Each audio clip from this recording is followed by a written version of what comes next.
We'll go ahead and start by setting our motivation. So just take a minute and get yourself into Dharma talk headspace. Sangye chudam soge chunam lai janchu padu dani kapsuchi dagi chunyen gipe sonam gi rola penche sangye drupa sho sangye chudam soge chunam la janchu padu dani kapsuchi dagi chunyen gipe sonam gi Rola penje sange drupa sho sange chudon sogi chunam la janchu padu dani kapsuchi dagi chunyen gi pe sonam gi rola penje sange drupa sho. And just taking a minute to connect with that motivation deeply in your own mind. All right, so I really like to thank Land of Joy for hosting me. They're really a beautiful group of people, really amazing center. So if you haven't been here before, I really recommend it. It's pretty special.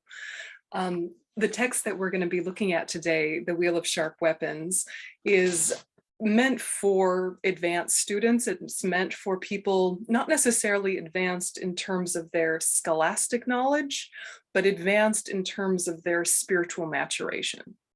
So you need to make sure that you're hearing this with a very nuanced view, because to read the verses on the surface, and maybe some of you have read them many times, they're full on, and it sounds very punitive and punishing and judgmental and harsh.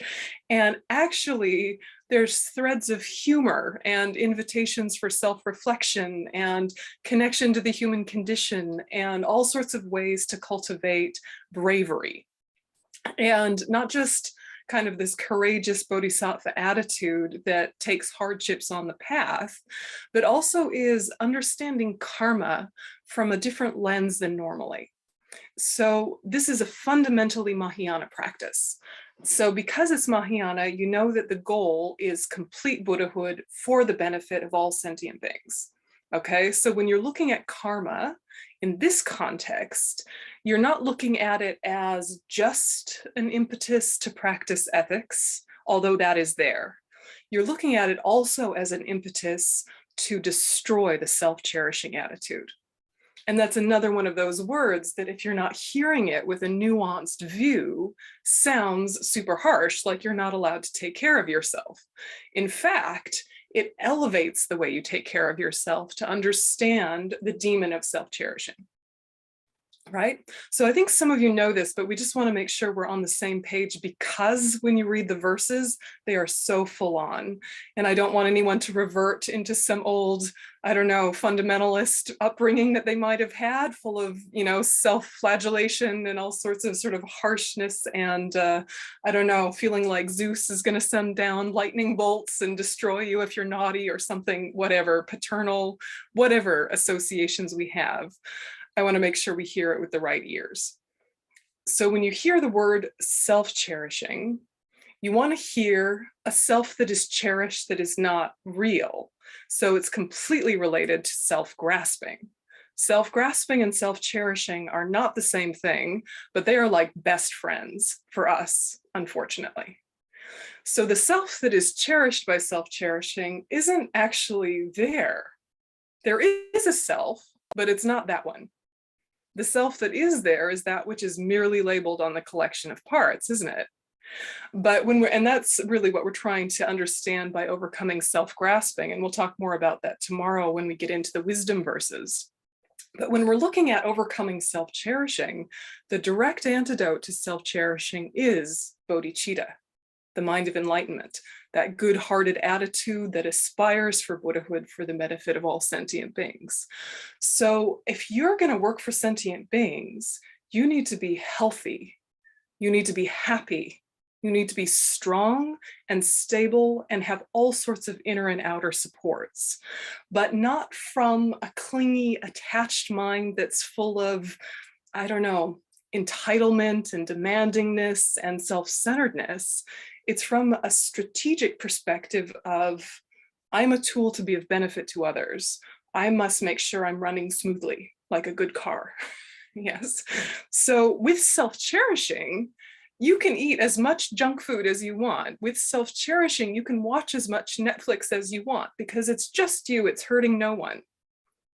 But without self-cherishing or working on overcoming self-cherishing, you say, I actually can't eat junk food. That's temporary satisfaction. I have to eat less or no junk food and eat really healthy food so that I'm strong with a sustainable physicality.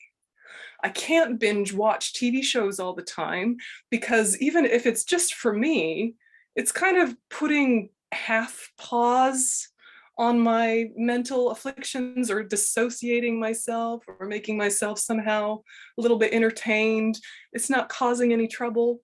But if I'm working for sentient beings, all of those hours are me not working for sentient beings. And what's more, I have to process everything that I've seen, good, bad, ugly, whatever. So your brain has all this extra work to do. And then you wonder why you can't remember any Dharma. You're too full. So it's not about saying I am bad and must stop these things. It's more about filling your life with things so much so that the little bad habits that don't cause trouble, that no one would fault you for, but you know are costing you momentum on the path, fall away naturally. So rather than triggering like a deprivation mentality of all the things you're no longer allowed to do now that you're an aspiring bodhisattva, don't do that. Fill your heart with so much of the joyful work that you're doing, and those habits gradually fade. And that's a better approach, both psychologically and logistically, is to feel so full those habits drop away, not to take away those things and then just be left with so much spare time without any idea how to fill it in a productive way, and then feel all kind of panicky with all of this space and, you know, fill it with, I don't know, something that seems healthy like exercise, but then you do too much of it and it becomes your whole project and your whole life becomes about getting this body in order and you're going to die anyway, you know? So it's about being really mature and skillful about the way that you approach those negative habits that no one would blame you for. Do you know what I mean? There's plenty of negative habits people do blame us for, like we're too critical and judgmental, or we're too impatient, or grumpy pants in the morning, or whatever. Those are, you know, things your friends and family have noticed. But there's all these little subtle ones that interrupt our momentum on the path and make it harder for us to keep going and keep the joy of it, because we start something positive and then we drop it. And it takes all of this effort to kind of get back to where we were. If you just never stop, but it's a gentle, quiet, humble pace, you don't have that same interrupted momentum. Is it making sense? So it's almost like you need to underestimate your abilities so that they're sustainable. Sometimes we make a plan for our practice, how we can practice on our best day, when in fact we need to think about how we practice on our worst day and do that practice as the bare minimum every single day, rather than a giant amazing practice and then nothing for 3 weeks, and then a giant amazing practice and then nothing for 3 weeks. Do you know what I mean? It's this kind of maturity that says, if someone were to look at my practice, they would not be impressed. They see me sitting for 5 minutes in the morning with my motivation, and then 10 minutes on shamatha, and then a little Lama Rim prayer. And that's it. And it's less than half an hour. And if anyone were to watch me, they'd say, that's it? All these years of Buddhism and that's your whole practice? Huh. But you know, it took years of trial and error, of pushing too hard, too fast, and then letting it go completely and doing nothing, and fiddling and playing with your practice in a million ways to get it to sustainable and simple and consistent. Yeah, that actually took many, many years to get simple and consistent. Just like it can take many years to get a good Dharma question. You know, in the beginning, the teacher might say, do you have any questions? And you think, well, I'm not totally clear on a number of things, but I can't even formulate a question. I just feel a sea of many concepts to process. So yes, I have questions, but I don't know what they are. And then, you know, when you're a Dharma student, that as the years go by, eventually you get a nice, tidy one-sentence question, and it took you many years of thought to crystallize it. And then you'll ask it in class, and someone might think, wow, that's a really simple question, having no idea of the journey you went through to get to that simple question. So, you know, the Zen Buddhists would say, Zen mind, beginner's mind, right? And there's something deeply mature about that outlook. Yeah, to be brave enough to say you're a beginner, even if you've been practicing your whole adult life. Yeah, and to have that kind of like humorous humility that knows the more you know, the more you realize you don't know anything. Yeah. So you as more senior students, I think you can model that kind of bravery in class and just be like, I'm going to ask the dumb question, because actually it's not dumb. It took me years to get it this simple.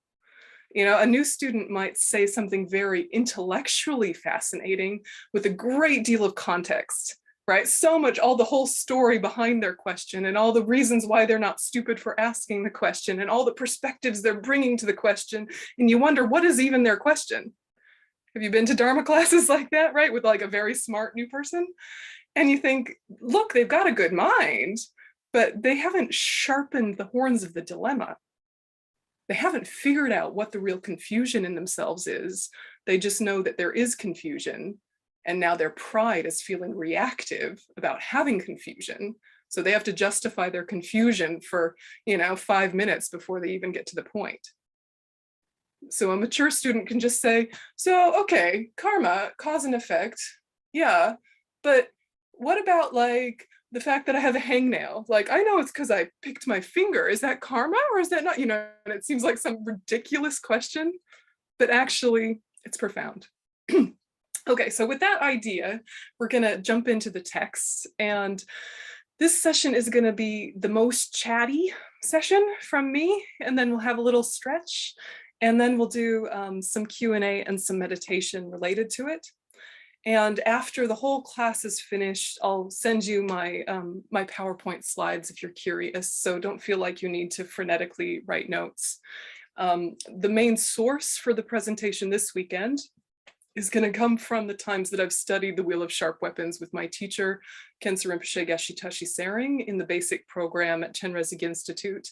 I did it once with him for about 6 to 8 weeks in 2002, and again in about 2006, and then it just became such a love that I keep returning to it.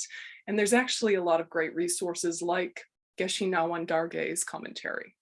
So Geshe Nawang Dargye's commentary is going to inform some of the presentation, as well as Geshe Lundrup Sopa's book, The Peacock in the Poison Grove. For newer students to mind training, there's another text called just Good Karma by Thubten Chodron, and you might not realize that it's a commentary on Wheel of Sharp Weapons, but it is. So Geshe Nawang Dargye, Geshe Lundrup Sopa, Thubten Chodron's books are fantastic, and I can send you a little reading list later. All right, here we go. All right, so the premise of Wheel of Sharp Weapons falls under this category of Lojong, thought transformation, mind training teachings. So it's the same category as like the 8 verses of thought transformation by Geshe Langri Tangpa.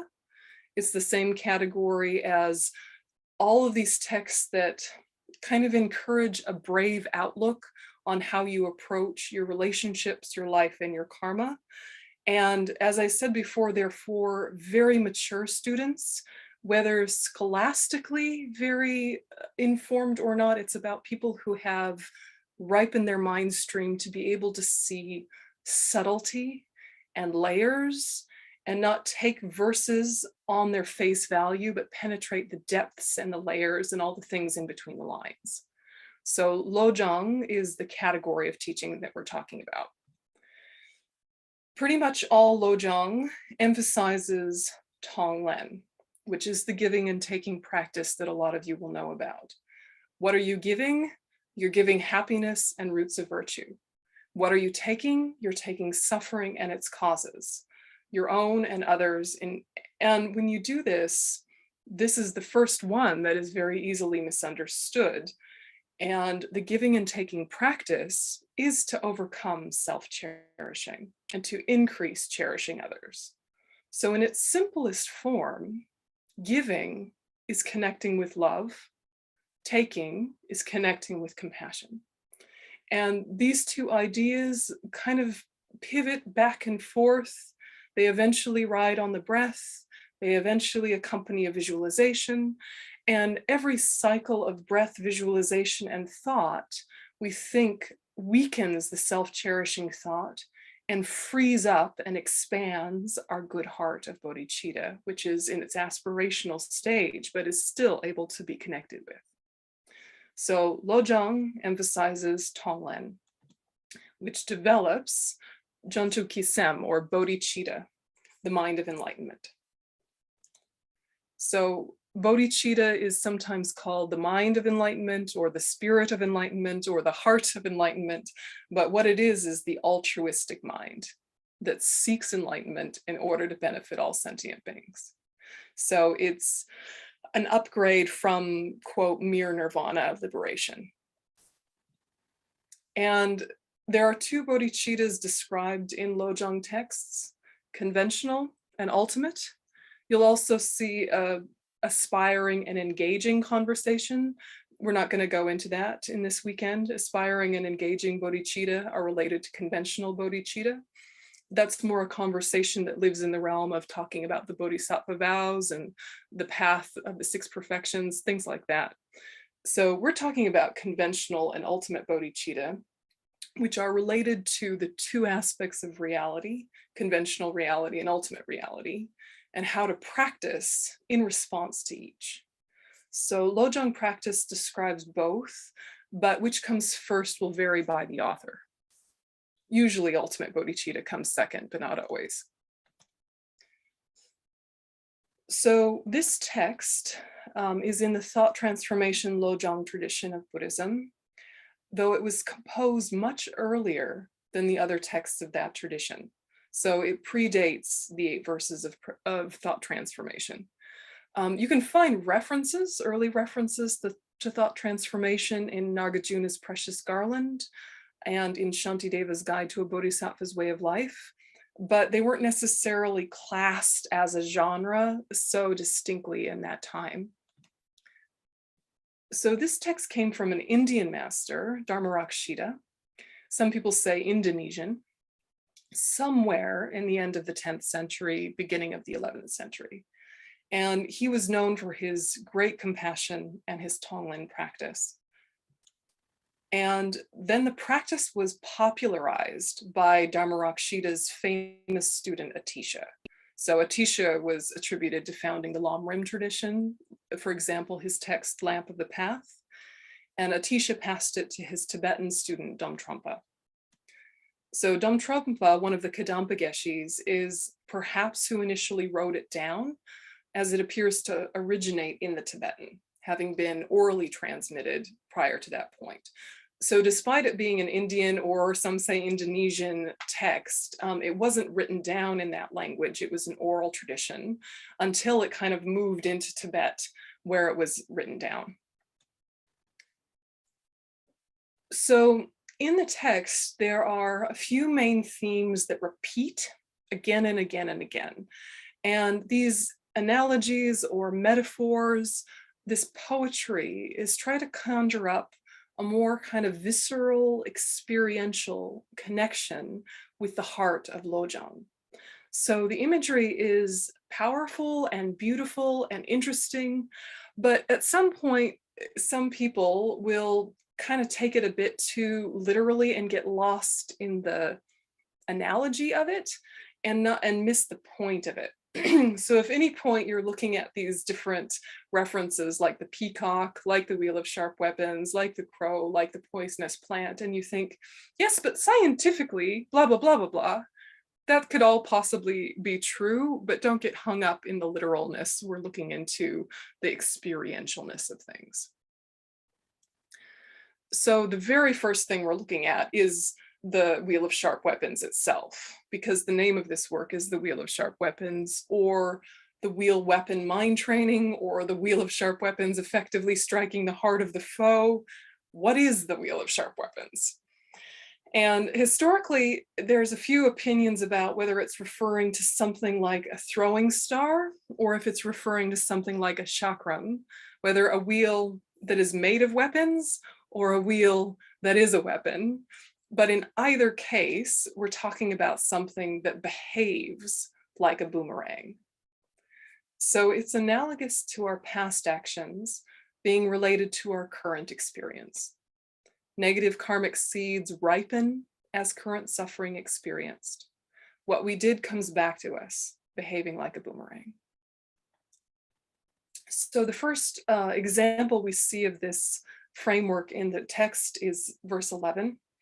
And it says, depressed and forlorn, when we feel mental anguish, this is the Wheel of Sharp Weapons returning, full circle upon us from wrongs we have done. Till now, we have deeply disturbed the minds of others. Hereafter, let's take on this suffering ourselves. Okay, so when you read a verse like this, it sounds like it's saying, depression is your fault, just deal with it, just bear it, you are crap, you've been mean to people, you've upset them, just take it. And that is not what's being said, not whatsoever, okay? So how not to think is, I am bad and should be punished, or others are bad and should be punished, which I realize sounds very simplistic, but when you read this, it can sound like that's what it's saying. We also don't want to think my pain is my fault and I deserve pain. Also, others' pain is their fault and they deserve pain. Don't think like this, okay? And it seems very obvious, but we do hear Dharma students talk in these terms a little bit. Yeah, that when something negative happens, it's either your fault, you deserve it, or you're bad. Or when bad things happen to other people, we're nice to them on the surface, but kind of quietly or secretly or in gossip with our friends are kind of having an inner diabolical cackle that says, yeah, they brought it on themselves. Yeah, and this is not how to think. We also don't want to think this is fate or destiny. Do not think it is inevitable and out of my control. This is not the way to view karma, okay? So how to think, the difficulty I'm experiencing has a cause. It's not random or out of nowhere. And you're thinking in this way because it's true, it's related to karma, but it also helps you become more empowered about your life, that you're not just some victim of circumstance, that you're not just kind of being blown randomly hither and thither, that there's not something that is kind of nihilistic about the way things happen, that everything has a cause. And if you don't like the causes, then stop creating them. It becomes very proactive. So you think my life is a series of causes and effects, as I see in the natural world. Some of those causes and effects are very obvious and direct. Some of those causes and effects are far more subtle and from farther in the past and beyond our memory. But this is what our life is a series of causes and effects. So we approach these ideas with, how do I change the trend? So what is happening now relates to the past. How I respond creates my future. This is the basic karma conversation that you've probably heard many times, but in the middle of some sort of mental angst or anguish, in the middle of some sort of physical difficulty, in a logistical nightmare, in a relationship breakdown, do we think this is the ripening result of my past? And if I respond well, that karma finishes and I don't create more of the same? We only think to remember that sometimes. So depressed and forlorn, when we feel mental anguish, this is really the human condition, isn't it? It's not talking about the fact that some people have clinical depression and some people don't. All of us get depressed. It just depends on the duration, the depth, the regularity, but we all have versions. It's a spectrum. And when we feel this, there are so many things we can think. One is, the cause of this is having disturbed the minds of others. So do I still do that? It's something to sit with. So if we take this verse 11 as our kind of conversation starter, we think about, what does it mean to disturb the minds of others? Because aren't others responsible for their own minds and their own reactions? Yes, you should all think, yes, yes, they are. They're responsible for their own minds. They're responsible for their own reactions and responses. We cannot inject someone with a mental state, good or bad. Okay, that's true. And we also are grown-up people who have lived a certain amount of time and realize that humanity responds to certain things in patterns that are predictable. It doesn't mean they're inherent. It doesn't mean they're inevitable. But if you shout at someone, usually it hurts them. Not from its own side, not in all contexts, not divorced from context, right? All of these things that you know, but you do know, classically, people don't like that, right? So you say to yourself, I did not inherently give someone a disturbed mind, but my behaviors, I knew better. I knew I was a condition for their suffering. Now, if they'd never created the cause, I can't just magically make them suffer. But most of us have created the cause for shouting to be a condition to ripen the past negative seed into pain in this moment. So from your side, you think, I will not be a condition for other people's negative karma to ripen. It's not inevitable for negative karma to ripen. It has to meet with conditions. Most of those conditions are your own internal state, but some of them are the outer experience. So when someone shouts at us, we know we can practice patience, we can practice Lojong, we can practice loving kindness, we can remember karma, we can remember emptiness. We got all sorts of tools in our tool belt if someone shouts at us. We can think, suffering people have bad behavior. So when there's bad behavior, I see that they're suffering. Classics. That's not the conversation we're having. The conversation we're having is, what do we do? Yeah, what do we do to others? So you experience suffering and you think, when have I created a cause for this in this very life, in this very year, in this very week, month, or day? Because it's very likely, if it's something that happens a lot, that you're still creating causes for it. And if you hate the effect, stop creating the cause. So you just kind of take a little bit of a step back without a self-punishing attitude and ask yourself, I wonder how my behavior affects people. Sounds so basic, doesn't it? But I mean, how many of us really sit and think about it? We hope that other people do, right? We hope that other people, when they have terrible choices in traffic, think, don't they know the effect on people when they cut them off? Don't they know the weaving in between traffic makes everyone freaked out? Don't they know? Maybe, maybe not, but look at your own driving, right?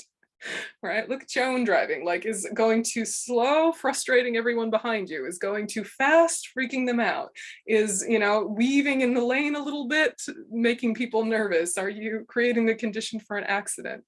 As an adult driver, you need to watch your own driving. And if you judge other people's driving, it's for a moment and then come back to watch your own wheel. And that's the way we need to be thinking in life, is actually, we don't know other people's motivations. We don't know people's spectrum of suffering. All we can do is make an educated guess about our own and try to navigate that in a way that is less harmful. So if we're on this bodhisattva path, we sit down and we think, all right, so workplace, snapshot. Who do I engage with in my work life? How do I engage with them? What are their responses? Does it seem like actually my verbal patterns are more abrasive than I realized? You know, it's much easier to notice this if you're coming into a different culture or with new people. But old people, what you've seen for years, you get into kind of an autopilot, or you start to take it for granted that everything you do and say is fine. But, you know, I mean, even think about your spouse or your kids or your best friend.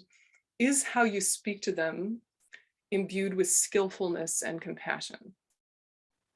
Yeah, you think, well, I have compassion for them. Sure, you might. But what are your actions doing in terms of being a condition for them? So this can be really complicated because you can slip into codependence. You can slip into getting really neurotic.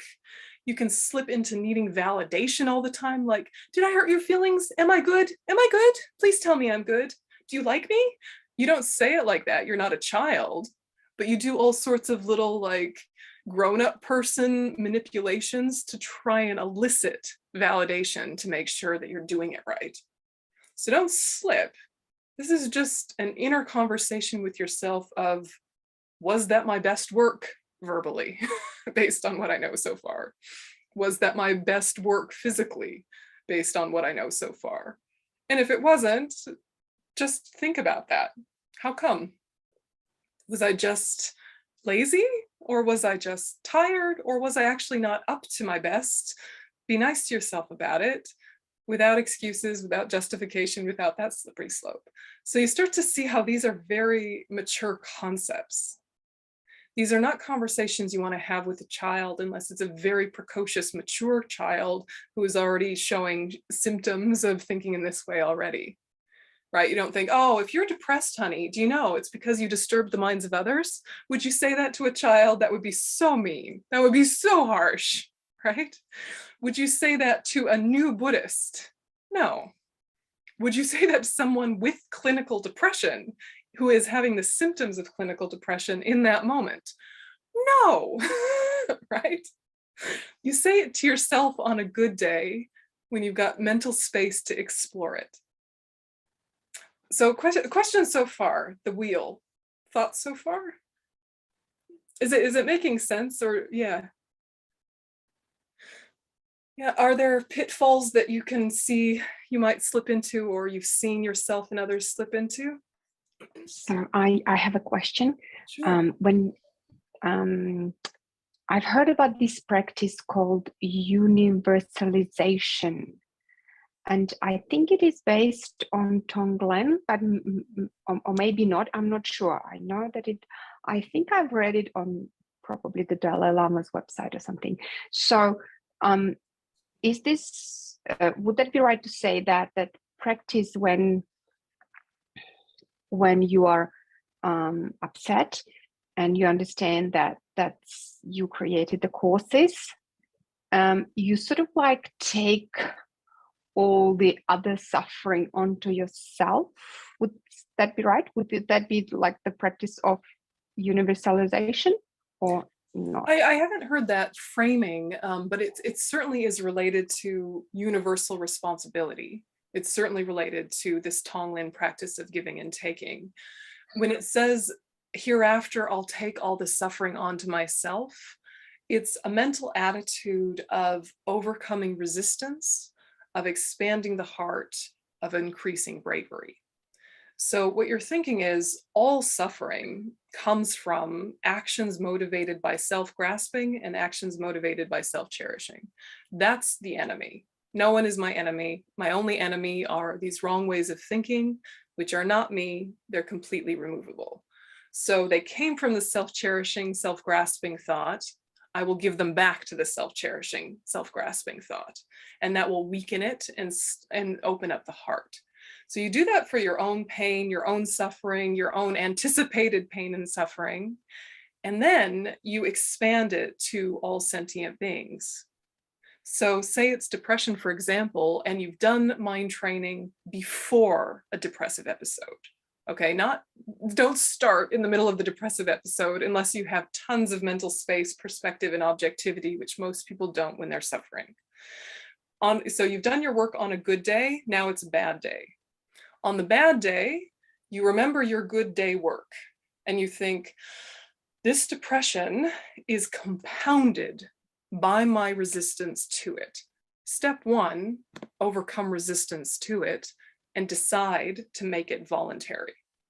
Yeah, just like if you are helping someone move house and you're picking up boxes and you're moving them into the truck, you can get tired and grumpy if you feel obliged, if you feel like you have to, if you feel like you're taken for granted. But that same exact physical activity can be joyful if you think, wow, I'm so glad I can help them. Gosh, they really needed it. They couldn't afford to hire movers. And also I'm a bit out of shape, so this is making me stronger. The same exact activity might have a suffering element, but when you're in the right headspace, the resistance isn't making it worse. The resistance always makes it worse. And when you get the resistance down, the suffering you have actually decreases organically, naturally, without forcing it. So then you think everyone else who is experiencing physical hardship, I take on their suffering. You can't take it from them. It's a mental attitude. But by adopting that mental attitude, it makes you much braver and more expansive. And it might be that you get more energy and mental space, and your tiny little everyday mission of helping someone move house, you think, actually, I have more energy than I thought. I'll be the one that goes and gets everybody pizza. I'll be the one that dusts afterwards. Like, you wind up doing more than you anticipated because more mental space and physical resiliency is opened up to you. So by taking on the suffering of others, you actually wind up facilitating more support for others, even in that very moment. So they're simple ideas on one sense, but easy to misunderstand. So I'm guessing that you're combining the ideas of universal responsibility with the ideas of Tonglen, although there might be another practice that's related that I haven't heard about. So I hope that, does that answer your question? Yes, the taking responsibility. I think that the word that helped me to understand taking responsibility for your state. Yeah. And being brave and stop resisting it and being afraid of more of it. Yeah. And in a way, yeah. Okay, thank you. Don't let your suffering be contagious. Step one. Yeah. Right. Well, two things. Thank you very much, just in this brief time, for your clarity.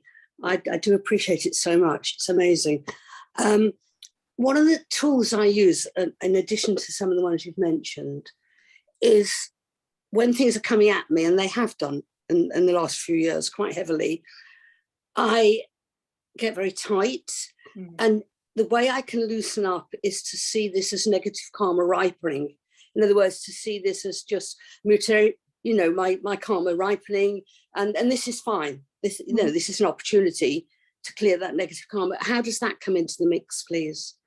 That is kind of that's the first step of the work of looking at how you relate to karma, is working on the fact that this is the past and now it's ripening now and it's exhausting itself, it's finishing. If I don't want more of the same, I need to respond well. And, it's just negative karma ripening.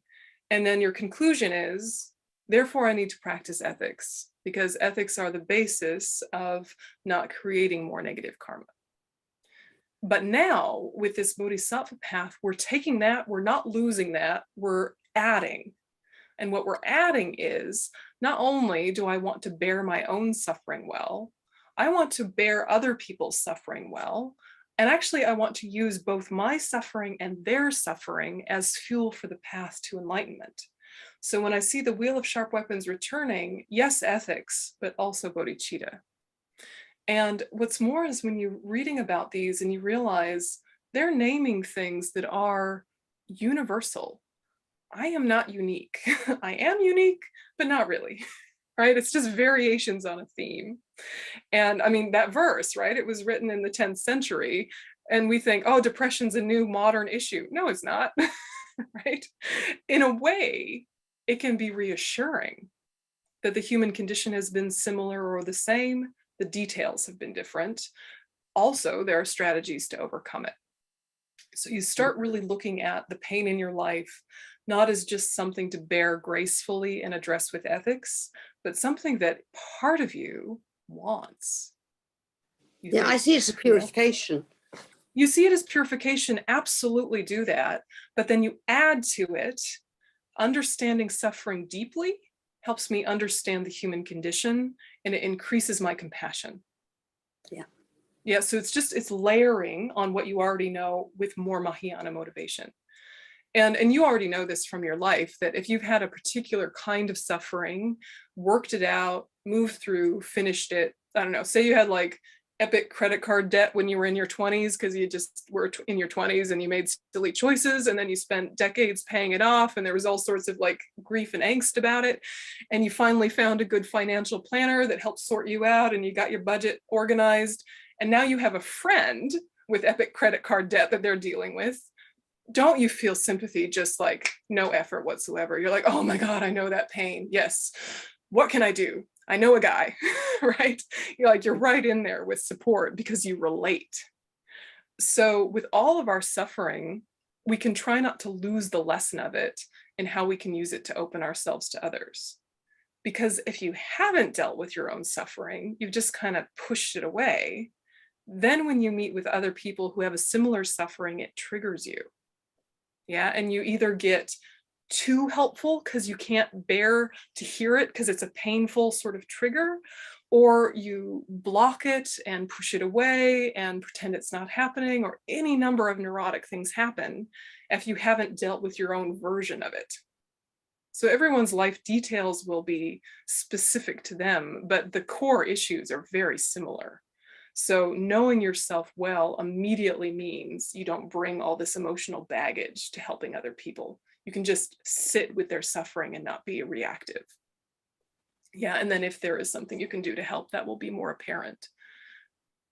Yeah. Thank you very much. Yeah. Thank you for asking. Yeah. Hi there, Venerable Yönten. Thank you so much. I have the camera off most of the time, but I'm listening attentively. Gotcha. Still trying to formulate a question, but I'm quite new to this text. But when I was reading it, I kept thinking of ethics and like the Bodhisattva vows in particular. So I wondered, is there a way to connect the two, that the text may help us review vows or stay connected with our ethics as well? Yeah, absolutely. It's bodhisattva ethics, so it's not ethics because you don't want to suffer in the future. It's ethics because you don't want to suffer in the future, and you don't want to cause suffering in the future, and you want to help other people not cause suffering in the future, and may all of that lead to the Great Awakening. So the bodhisattva vows elevate your ethics. And when you're looking at what are good ways to help me stay mindful of my ethics, what can you do to stay actively present with them and to not kind of slip, is that whenever there is suffering, you view it as like a mindfulness bell that reminds you to practice bodhisattva ethics. Yeah. And then you go, oh, this is the wheel of sharp weapons returning. Like, for example, there's one of the verses that talks about like dealing with criticism. So it's helping you understand how to deal with criticism on one level. And then on the other level, you go, oh, the first bodhisattva vow is to refrain from praising myself and belittling others. Relationship, right? Right. So in that kind of way, it just kind of pings you back into, oh, I'm so glad I have bodhisattva vows. I better keep those little suckers well. Yeah. So that definitely they go together perfectly. Yeah. All right. So that's the wheel. We'll come back to the wheel. If there's more issues around karma, we can come back to the wheel in more depth. But before we kind of go back to karma, I'll just kind of introduce you to the rest of the main themes of the text, because there's a lot of repetition of themes. And once you have your head around it, then it's really smooth and in the flow. So, and then the poetry won't throw you, it will inspire you, theoretically. Okay, so how to think. What is happening now relates to the past. How I respond creates the future. That's just an example of how to think. There'll be more to it and much more bodhicitta with it. It's just kind of getting us used to the wheel idea. So then the little opening stanza right after the title is, I pay heartfelt homage to you, Yamantaka. Your wrath is opposed to the great Lord of Death. So in this little opening stanza, before we even get to verse 1, there's a few things to unpack. What is a heartfelt homage? Who is Yamantaka? What is wrath? And who is the great Lord of Death? Some of these are obvious, some of them aren't. So heartfelt homage is like a prostration or a show of respect or a thought of gratitude and respect kind of combined. And the purpose of it is, like many of you have heard me say, you become receptive to what you respect. So who are we receptive to and respecting? Yamantaka. Yamantaka is a highest yoga tantra deity, and he is a wrathful highest yoga tantra deity. And wrath in Buddhism does not mean anger. Wrath means an appearance of extreme anger with a motivation of pure compassion. It's an intimidation of negative states of mind. We want to scare negative states of mind. We don't want to scare ourselves or be harsh towards ourselves or other people, but we do want to overcome the enemy of the negative states of mind. So your wrath, your intimidating energy, opposes the great Lord of Death. The great Lord of Death is Yama. So Yama is the Lord of Death, but it means karma and disturbing emotions. Yamantaka means the slayer of the Lord of Death. What slays the Lord of Death? Wisdom and method, or ultimate and relative bodhicitta in this context. So Yama you've seen in the Wheel of Life picture that's outside most Dharma centers or right inside the door, that he's holding that Wheel of Life that has the 12 links of dependent arising around the rim, the 6 realms in the pie slices, upper realms, lower realms, and then the 3 poisons at the core. So the scary monster is Yama. So uncontrolled death, the Lord of Death, right? Uncontrolled death is from karma and disturbing emotions. If we didn't have karma and disturbing emotions, we wouldn't have uncontrolled death. So the outer Yama is this like so-called malevolent being living under the earth in the south who seeks to harm sentient beings. So a devilish-like creature who has strongly habituated their mind to negativity over many, many eons and actively seeks to harm sentient beings. Now you can think of this Yama as metaphoric or like a folk story, or you can think of it in more literal terms, but the outer Yama is the least important. Least important is outer Yama, okay? So inner Yama is the real demon. This is longing desire. So it's the craving and the grasping that perpetuate the Wheel of Life, or samsara, uncontrolled rebirth, which leads to death. So longing desire is what perpetuates the Wheel of Life, together with all the other negative states of mind. If we were to say what, quote, started samsara, cyclic existence, uncontrolled rebirth, what started it was ignorance, but there is no start because beginningless time.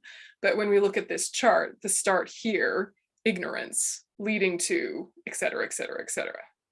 Yeah, so from ignorance, then you develop desire for things that seem to support that false view of self, and you become aggressive and have aversion towards things that seem to harm that false idea of self. So if we could work on our desire and the craving and grasping that flows from it, we could start to end death or start to end this inner Yama. Then there's a secret Yama, which is that subtle dualism that is present even when the seeds of suffering are, quote, burnt. This refers to the imprints that exist until full enlightenment. Okay, so some of you newer students might not know about the 5 paths and understand about the process and the progress towards enlightenment. So just put a pin in that. We might come back to it later. But the secret Yama is the more subtle dualism. So who is Yama? Yama is really us and our negative states of mind and ignorance. Destroying Yama is not destroying the self. Destroying the Yama is destroying our karma and negative emotions, which are why we have uncontrolled death. So what we need is to be Yamantaka. Okay, we need to be Yamantaka. And this is just the top of Yamantaka. He has 9 faces. He also has 34 arms and 16 legs and has a giant halo of flames. But until you have highest yoga tantra, it's best not to look at those images, even though they're fully accessible online. Say to yourself, I will wait until I have the empowerment. But the essence is, I need to be Yamantaka. I need to be the slayer of the Lord of Death. The interpretive meaning of that is the embodiment of the union of wisdom and method. The definitive meaning of Yamantaka is ultimate bodhicitta itself. So bodhicitta in the mind of someone who's realized emptiness directly. And he's the wrathful emanation of Manjushri, whose sword of wisdom cuts ignorance. So you probably know Manjushri. Manjushri is just the lower tantra form of highest yoga tantra, Yamantaka. Okay. So the name of this work, The Wheel of Sharp Weapons, effectively striking the heart of the foe. The first stanza, I pay homage to you, Yamantaka. Your wrath is opposed to the great Lord of Death. So the example of how not to think is, if I want to stop uncontrolled birth, aging, sickness, and death, I need to be passive about my current conditions and just accept everything difficult that happens. Maybe I should even seek out more suffering. No, not that. Okay. And the example of how to think is, if I want to stop uncontrolled birth, aging, sickness, and death, I need to stop the causes and to purify previously created causes. Okay. These are just examples. There's many ways to think, but this is this first little section. So before we get into peacocks and poisons, did you want to clarify anything about Yama and Yamantaka? He'll come up more later in the text, but because the text starts with it, I thought we should start with just kind of a quick overview. The concepts of Yama and Yamantaka, how do they sit? Lord of Death, Slayer of the Lord of Death, both are really just coming from your own mind in the deeper, more nuanced sense. Is that making sense? Okay. Great. Great. All right. Peacocks and poison is a continuous theme throughout the whole text, but the essence is really talked about mostly in the beginning. So the idea is that you're transforming what could weaken you into what can beautify or strengthen you. So the first verse says, in the jungles of poisonous plants strut the peacocks, though medicine gardens of beauty lie near. The masses of peacocks don't find gardens pleasant, but thrive on the essence of poisonous plants. So there's this idea that peacocks, the animal, are able to eat all sorts of poisonous things that normally would kill other animals, but it doesn't kill peacocks. It actually makes the color of their tail more and more lustrous and vibrant and gorgeous. So of course I have Googled this many times to see, is this true? Can peacocks really eat poison? Does it really make their feathers more beautiful? The jury is still out, but many scientists say, probably not. But it is true that they can apparently eat some things that other animals can't eat, and it does make them more healthy. So the literalness aside, the premise is, if we're going to be the peacock, if we're going to be the bodhisattva, we need to change the way we think of hardship and stop kind of chasing pleasure gardens of medicinal plants, to stop kind of chasing holiday adventures, and to say, actually, the real work is done in the hardship. The holidays are just kind of a symptoms relief of samsara. They're not getting me out of samsara. And also all of the planning and craving and seeking involved with them keeps me more tightly engaged with my longing desire and all of my attachments. So it is not saying you can't enjoy beauty. What it's saying is you can find beauty anywhere. Okay, so like think of some, I don't know, eccentric artist and you've been dragged along to an art exhibition of some eccentric artist, and they have chosen to take pictures of a very poor and destitute inner city. And they've chosen to take a picture of like an electricity pole that's all filled of complicated wires, and it's all kind of like the power converter is all rusted, and it's sort of, you know, India-ish. Yeah, and there's like a monkey sitting on it, and it's just like dirty and rusty and gross. And the artist has chosen to frame it in such a way, click, beautiful lighting, you know, really thought about the angle, and now it's framed in a museum or, you know, sort of a gallery. Now it's art, right? You've just chosen to take a snapshot of something. You've chosen to put a frame around it. You've hung it on a wall and you've said it is art.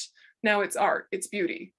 But if you were walking around on the street, you'd be like, wow, that electricity pole looks dangerous. I hope no one dies. India, come on, regulations, zoning, right? So you can choose to take a picture and frame anything as beauty from a certain perspective. This is something that we already know. It's something that we can choose to be in alignment with when we're in a good mood and we want to. Like if a friend is taking you somewhere that they say is really important. Have you had this happen, right? Where like a friend is saying, oh, you have to go on this hike, you guys, it's so beautiful, it's so beautiful. And then you go on the hike, and at first you think, yeah, trees and stuff, like every other hike. I mean, it's great, but why so special? But because you love your friend, you try to find ways to make it special. You try to see it through their eyes. You try and understand how there can be beauty, profundity, uniqueness in this moment. And then so there is, right? It's like, it's not anything in and of itself, but you can make it so through the power of your mind. You know, or like when you're traveling and everything is kind of entertaining and quaint because it's different. But if you lived there your whole life, it'd be boring and you'd take it for granted. It's the same stuff. It's how you're looking at it. So that's one surface of the mind training. And then it goes even further to say, seek out the hardest parts, the most poisonous parts, the hardest relationship, the most difficult physical thing going on with you, your hardest mental state to work with, and say, these I'm going to eat happily. These are going to be the things that make me beautiful and strong. Does that make sense, this framing? Yeah. So again, these are quiet, private, inner conversations that you don't necessarily share with everyone because they don't have the context to know what you mean. You just wind up sounding like you're living in a kind of Pollyanna rose-colored glasses land. You start to sound like one of those positive thinking gurus who ignores the suffering of humanity, or you know, overly chill surfer dude who says it's all good, and you're like, no, it's not. You know, this is a quiet inner conversation to help you reframe your experience into everything being enriching and deepening. Yeah, but you know, watch how you frame it to others because they may not understand unless they have the same context. Okay, so we'll have a little 10-minute break. Yeah, come back at 11:15 UK time. And we'll start the next session with questions and stuff. So 10 minutes.